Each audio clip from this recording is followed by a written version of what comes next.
আসসালামু আলাইকুম রহমতুল্লাহি ওয়া বারাকাতুহু। সুপ্রিয় দর্শক শ্রোতা, আজকে আমি আপনাদের সামনে পৃথিবীর একটি প্রাচীন কওমি মাদ্রাসা সম্পর্কে কথা বলবো। এই মাদ্রাসার নাম মাদ্রাসাতুস সাওলাতিয়া আল হিন্দিয়া এবং এই মাদ্রাসাটি সৌদি আরবের মক্কার কাকিয়া নামক স্থানে অবস্থিত।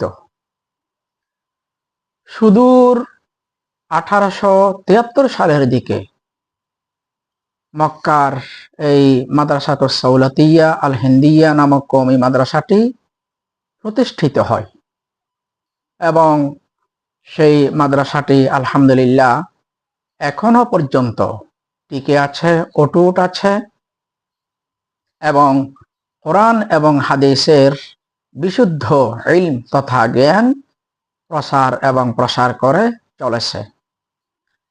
প্রিয় দর্শক শ্রোতা, আসুন এবার আমরা একটু এই মাদ্রাসার ইতিহাস ঐতিহ্যের দিকে ফিরে তাকাই।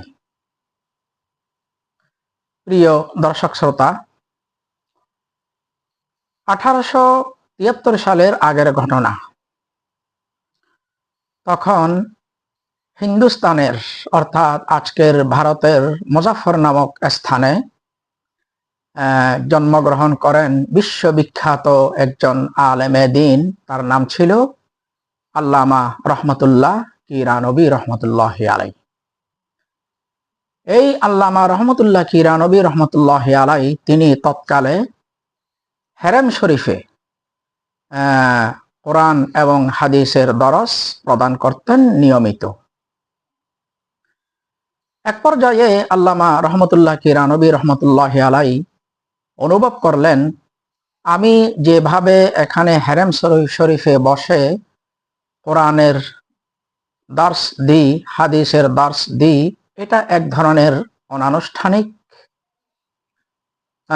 তো তিনি মনে মনে স্থির করলেন, যদি স্থায়ী কোনো একটি শিক্ষা প্রতিষ্ঠান হয়, স্থায়ী কোনো একটি আলাদা জায়গা যদি হয়, তাহলে সেখানে আমি নিয়মতান্ত্রিকভাবে একেবারে ধারাবাহিকভাবে কোরআন এবং হাদিসের ইলম তথা তাদরিস প্রদান করতে পারবো এবং